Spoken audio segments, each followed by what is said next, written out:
you're a UKCP psychotherapist. Can you tell us a little bit about yourself? Yes, my original background was in nursing, but in 1975 I started learning about sexuality and sex therapy.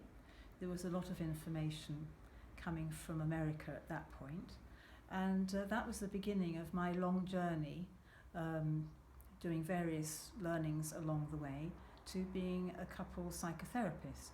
So I've listened to a lot of couples, I've learned quite a lot about what troubles them most, and I've learned that one of the topics they find it very difficult to talk about is money. Do people find it hard to talk about money? Well, they do, and there are a number of reasons, and I'm just going to flag up 4 of them. The first reason is that when we meet someone we really like, talking about money is a very unromantic thing to do. And we want to talk about feelings and get to know each other, and we don't really want to address fundamental practicalities like money. Of course, the discussion about who's paying for the dinner can raise discussions about money, and it can be an indicator of how things are going to be in the future. But in the early stages, we don't really want to be too down to earth and pragmatic. Another reason is that talking about money is sometimes judged as being mercenary. So if early on in a relationship we're making inquiries about how much wealth or poverty someone is living with, that could be seen as an indicator of working out whether this is someone we want to be with or not, of perhaps if they are pretty wealthy, wondering if we can just have a bit of fun for a short period of time. It's just open to judgment, and it's not a welcome topic for people to enjoy at the beginning of a relationship. The trouble with topics that we don't like talking about is that we develop the habit of avoiding them, and we don't develop a language in which they can be addressed. And things that we can't talk about are often seen as bad, and therefore they become taboo. There are other taboos in intimate relationships, and money's certainly one of them. Sex is another. Ideas about having children and how they should be raised can be another. But when a topic is taboo, it's very difficult to talk about it. So those are 3 reasons. It's not romantic, it's mercenary, it becomes a taboo. And then the 4th reason I wanted to mention was that we are brought up in families which have particular values and judgments about money, what it means and how it should be used. And these rules are individual to each family. So when 2 people come together to get into a relationship, they bring with them those rules and assumptions and values that they learned in their families of origin. And they're usually not the same as those from the other person's family of origin. So you have 2 separate sets of rules, and each person believes that their set of rules is right and correct and proper, but actually both sets of rules are right, they're just different. And so that can be a cause of conflict. If 2 people think their position is the right one, then it's difficult for them to be open to changing those rules to take on some of the judgments and values of the other person. So those are 4 reasons why people may find it difficult. There are other reasons, but those are the 4 that I wanted to mention. Is it important to talk about money? I think it's very important to talk about money. It plays a very large part in our lives, and a lot of what we do and the choices we make are actually governed by money. But first of all, we have to open the taboo, and this is difficult when we don't have a language and we're afraid to do it. But we do need to practice talking about it, because when something is difficult to talk about, it has much more power and much more influence than when we can open it out and talk about it together. So opening up the taboo of talking about money is really pretty important. One of the reasons is that wealth, or the lack of it, affects the way relationships work. If we get together with someone and find out after we have established that relationship, that they're much wealthier or much less wealthy than we thought, we may have quite strong feelings about that, of having been cheated or betrayed or misled because of the influence that power exerts on the way we live our lives. There's a way in which the person with the most wealth may be in a position to dictate how our relationship is managed, and that might not be very comfortable for both partners. In fact, the power of money is very significant, because although we might not like to realise it, it's money that dictates an awful lot of the choices and life decisions that we make. Money dictates the sort of place we can live, the sort of education we might want for our children. Money dictates the sort of clothes we might wear, the sort of holidays we might take.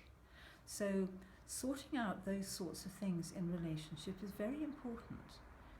Another reason it's important to talk about money is because it's such an emotional topic. There are situations where there can be a lot of shame, a lot of blame, and a lot of hurt, all raised by money. Sometimes families carry shame because money may have been come by dishonesty or by criminal activity. People feel blamed if they have gambled, lost money. People feel guilty if they have obtained money by embezzlement. Families carry a stigma according to how wealth or the lack of it has come about, and couples carry those stigmas too. Sometimes events in past generations, like terrible losses, when a family who's lived in quite a well-to-do manner has been deprived of everything, it has an impact that can resonate down through generations and really affect how couples manage their money together. The level of anxiety, the level of fear, the level of shame that they may experience in thinking and talking about money. What can people do to make it easier? Well, the first thing is to start talking about it. When a topic is taboo, the first thing we need to do is to open it out and stop it being taboo. While it can't be spoken about, it's powerful, it's dark, it's secret. Once we start chatting about it, then it loses all of that negativity. We need to lighten up about it a bit, actually, make jokes about it, not get so bogged down and frustrated and worried by it. There are other people, whatever situation we are in, there are going to be other people in a worse situation. I think another thing that helps make it easier to talk about, if we can get some sort of clarity about how funds are going to be shared, distributed, kept private. With couples, I often advocate that each has their own separate private account for their own money. There's a housekeeping account, and they pay into that in proportion to what they earn or what they have. And there's a holiday account or savings account or whatever other account they want. But the important thing is that people are open about it.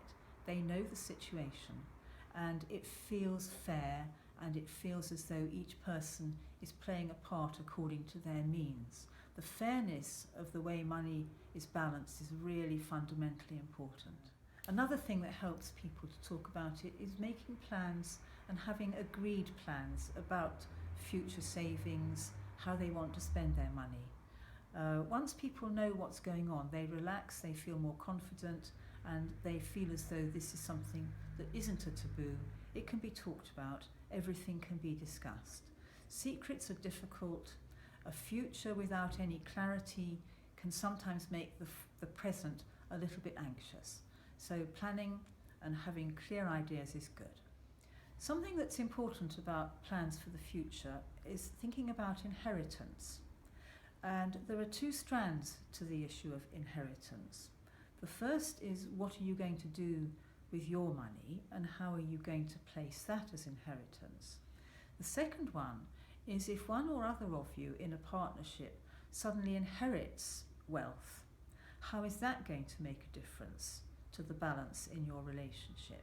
And how are you going to work out together what to do with that wealth? Inheritance has another side to it. Sometimes families get into terrible pickles about inheritance and what happens to money when people die. It's good to have these things planned and cleared in advance as well. Just because you expect to inherit a lot of wealth doesn't mean that you will. It's very nice if you do. But I met a man once who was expecting a lot of money from his maiden aunts, and they left it all to the cat's home. And he'd been waiting for this money for some years. He could have lived differently if he hadn't held on to that hope for so long, because it never happened. So, should we be playing the lottery? A lottery win? No, it would be every person I've met who's won the lottery, it's broken their family, broken their relationship, shattered their lives.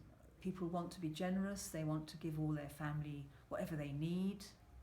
What they do is actually destroy people's lives by doing that.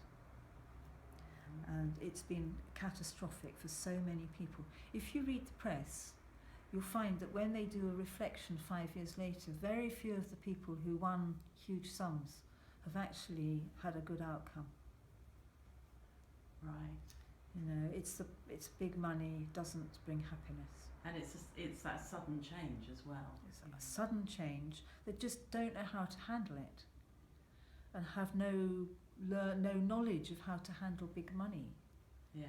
So when people say, "I wish I could win the lottery," I think, well, just keep it to about £1 million. Don't win more than £1 million. Right. That pays off your mortgage, gets you a new car, have a nice holiday, and that's done. Thank you very much.